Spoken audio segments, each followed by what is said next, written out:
Hey guys, welcome back to the channel. Working on the RV again. This is our Thor A.C.E 2018 30.2 Thor A.C.E. This time I'm taking a look at the batteries. We're going to diagnose these batteries real quick, maybe put them on some chargers after I take them out, but we've had some issues. I'm beginning to think that these batteries are dead.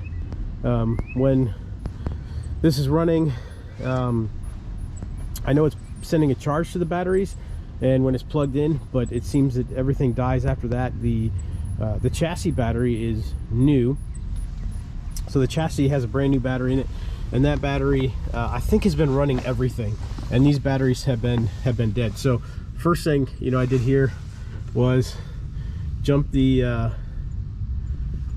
across the negative and the positive, and you see here we're about 8.25 volts, so that's terrible. Both batteries are the same, and what I've also got is this tester. It's just a battery tester. You can clearly see the voltage and good and bad for a battery. It also tests an alternator and charging system, and then this puts it under load. I call it the toaster because in the back it's hard to see there, but it basically has a coil, a heating coil, and it just gets hot and puts a load on this battery. So I'm going to go ahead and put these on the battery.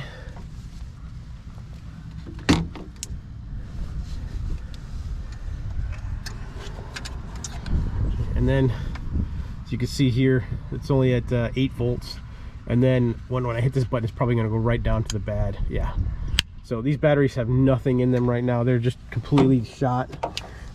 So I'm going to pull them out, and I've got two different chargers. One cheap one that we bought that's small and anybody can get it, and then one really nice snap-on one that I've got. So I'll let you guys see which one works best. We'll let these charge for about 4 hours probably at least, and then test them again. All right, let me get this thing apart. I'm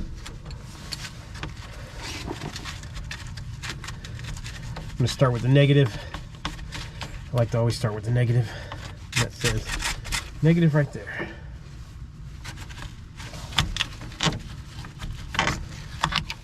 The batteries have not been out of here in a long time, so we'll see.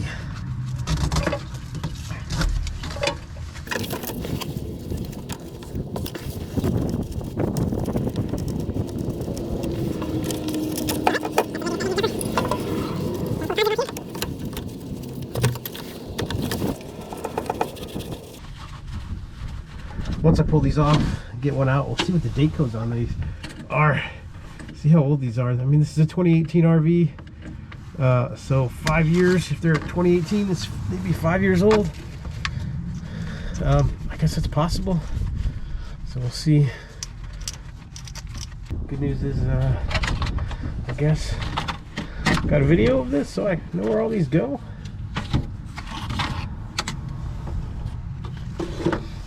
Watch this back. I know where these go. I got video if you need to take you need to record this. And I've got, in another video, I put a kill switch basically on the chassis battery. So the chassis battery is not connected, but I think I could probably pop these breakers if I had to isolate the chassis power from these house batteries to make sure I'm not arcing out chassis power here.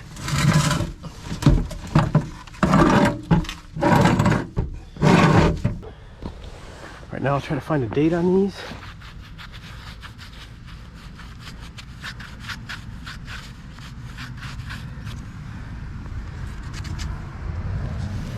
Well, the only thing that looks like a date is this sticker here. It says 7 of 20 and 2 of 20, so that would tell me that they're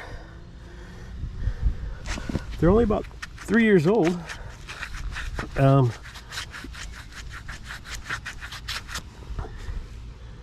Yeah, I don't see any other markings on here for the age.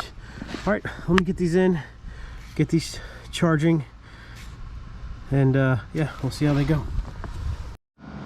All right, so I got these batteries up here on this table in the garage, and I've got 2 chargers. So I've got my Snap-on Overkill Super 550. I think this is almost 20 years old now, but you know, this is, at the time, it still is pretty top of the line battery charger. You know, obviously you can tell the size, it's a killer. So I'm gonna charge that one, and then I've got this one was super cheap. I can't remember how cheap it was, but it was cheap. Really inexpensive tender charger. Got it to start to do the lawnmower. So this one will trickle charge the battery as well. So I'm gonna go ahead and run this one. So this one will run the battery. Then you've got the indicator lights here, or indicators here. Red means, I don't know, red doesn't mean anything because it's not in English. So, oh, here we go. So solid red means the battery's charging. So there we go. So we'll see how it goes, and then we'll hook up the old Snap-on here.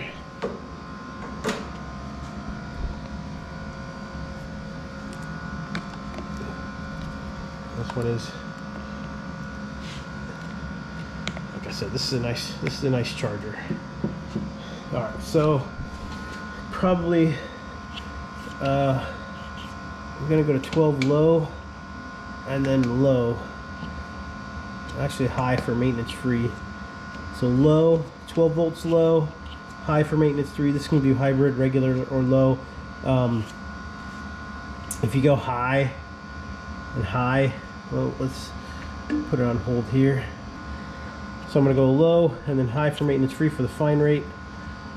This should be good. It's gonna hold here, and then obviously it's not pushing a lot of amps because this battery's so dead. But yeah, make sure these connections are good. They're good. Still charging. These are good. They're charging. All right, I'm gonna let these go for a little bit. And again, according to these, and this RV was a rental RV. So this says 7 of 20 and 2 of 20. That's the only indication of a date that I can find on here. The only thing is, you know, that why would they have been replaced after 2? This was a rental RV, and they did take care of some things on it, but I don't know if the house batteries would be dead after 2 years. There are some indications, some things, you know, potentially the refrigerator used to only run off of the inverter, and maybe that contributed to premature battery wear. But all right, but we'll let these charge for a bit. There's a little bulb. See, this one's more flat. This one's bulged a little on the side.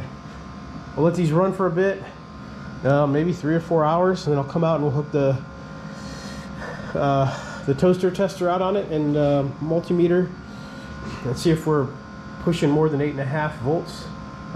See if it can sustain a load, and then we'll test out, you know, this super cheap little trickle charger versus my crazy Snap-on set on low. So it's been about 30 hours since I put these batteries on the chargers. One of these, this one sat all night with the big charger on it, and then I switched them in the morning before I went to work. So they both had 8 to 10 hours apiece with the big charger on it, and about the same with this little trickle charger. So I think now I have been testing them, so I'll show you the results with the tester, with the toaster, and show you that I think these batteries are just completely done. I'll take this little one off here.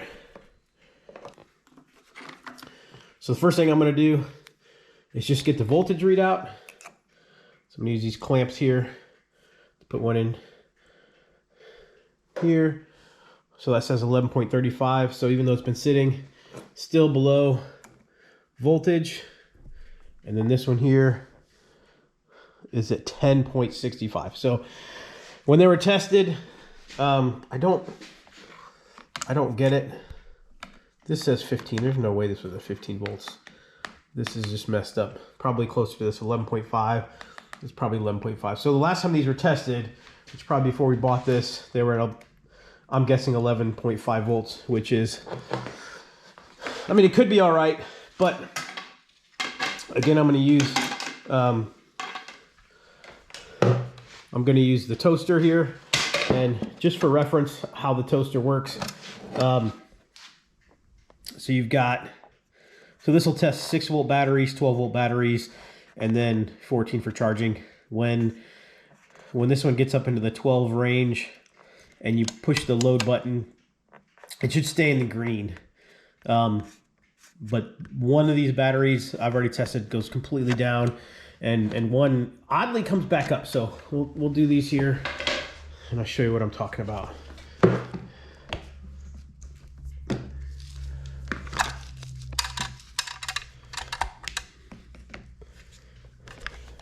All right, so battery number 1, we're getting 10.8, so about what that one said, so under 11 volts.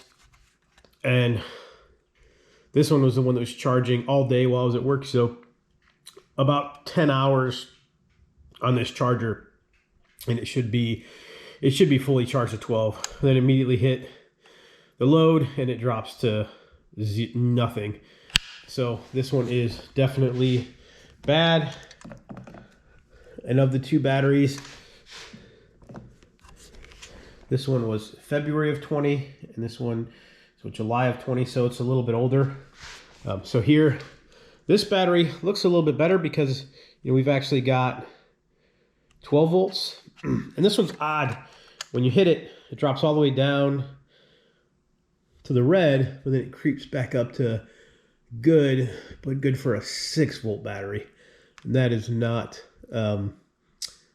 acceptable in the least bit. But it's cool if you, no, you can't see it. It's typically in the back of this here. These coils inside will glow red if it's a good battery, but this is not a good battery. Creeping up. Oh, can you hear that?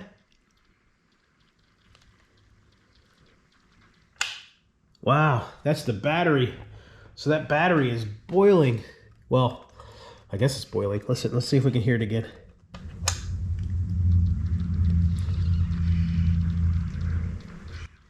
Wow, that's interesting. So yeah, let's see if this one, I don't remember hearing a noise from this battery.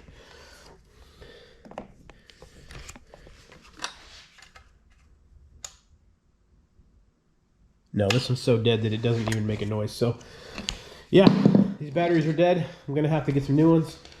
It looks like the best price that I found, even, you know, because I can get a military discount at any of the box stores, but it looks like I'll still save over $50 by going to Walmart. So looks like I'll go to Walmart, pick up 2 of these for just under $100, and then we'll throw them in, and yeah, we'll see what that does.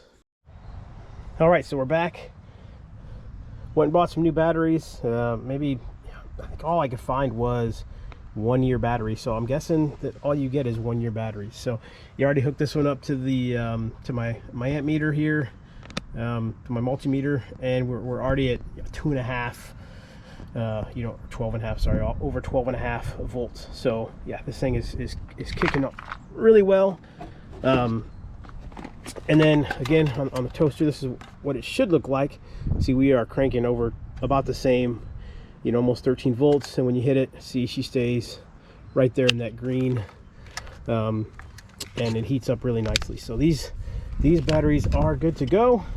Those other batteries, you know, even though apparently they're only 2 years old, they were not good. So I'm gonna go ahead and throw these up here, and then I'll put a little dielectric grease on the terminals, tighten them down. We'll test it again here. Maybe we'll start it up and we'll test it and see if it pushes 14 volts from the engine, and we'll see if some of those switches and stuff that didn't work before actually work. All right, so I'll throw them in and then bring you back as we tighten them down.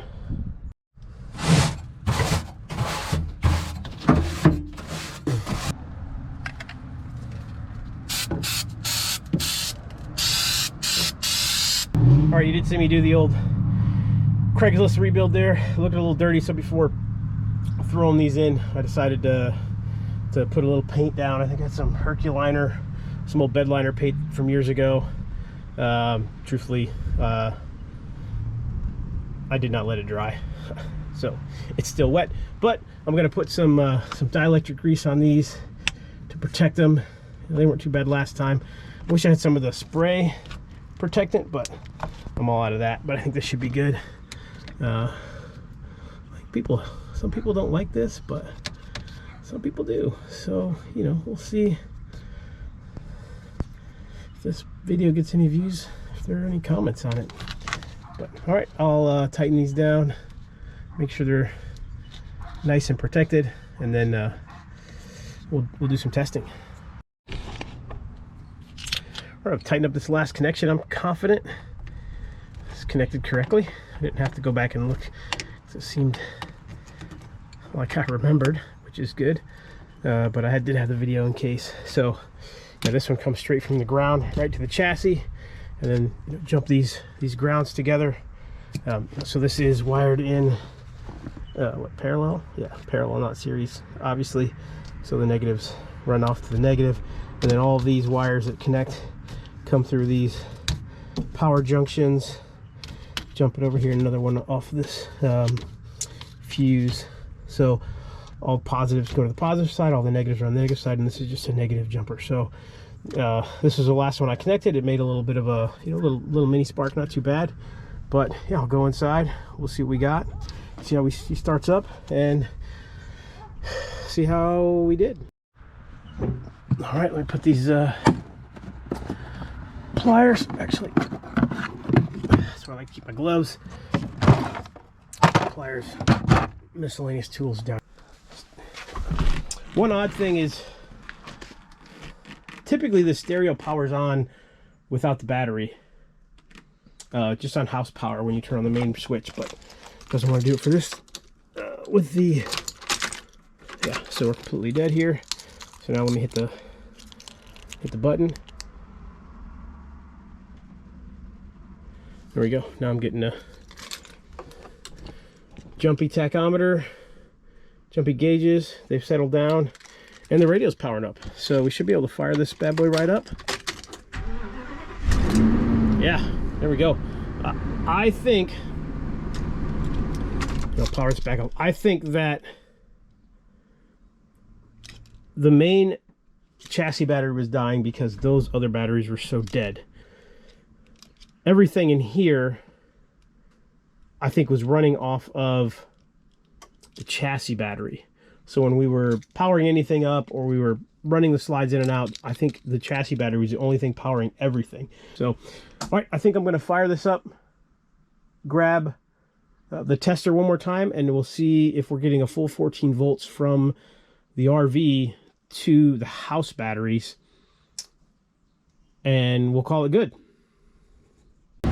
Here's my last test. Got the tester again hooked up to, you know, just positive and negative on one of these batteries, and I just wanted to see if, while the RV is running, if it charges these batteries, and the answer is actually no. So it's not charging the chassis batteries, because these chassis batteries should be, or I'm sorry, house batteries, chassis and the alternator are not charging these batteries, because it should be, you know, up in the okay on the 14 range, and it's still about where these batteries were when we got them. You know, so this is still about the same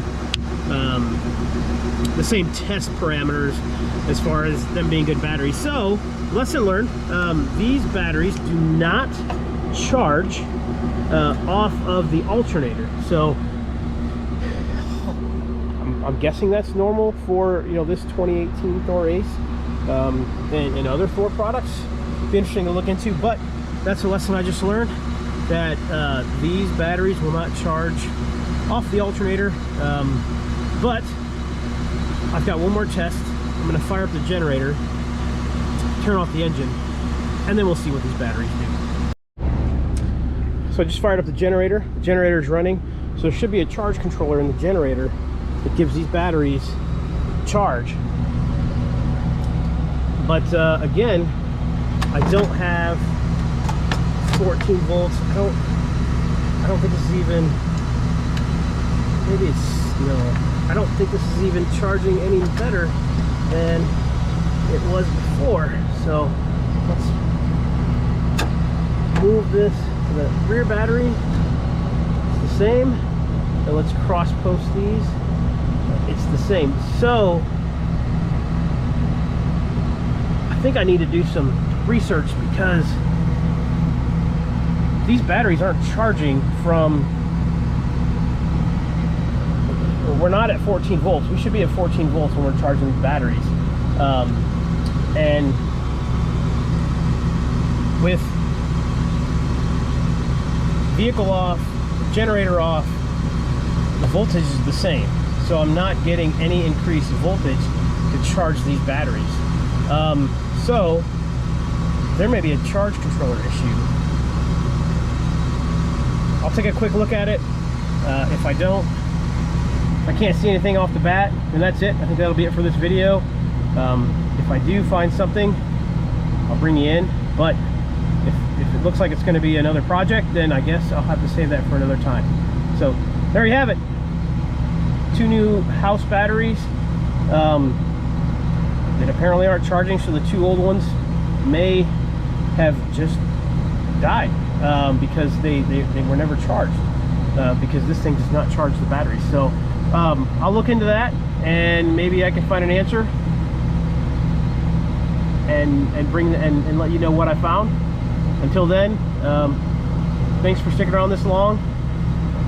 These are just simple things you can do to test your batteries. You know, these testers, the multimeter is probably something that's much cheaper and much more easy to find than this that I got from a tool truck years ago.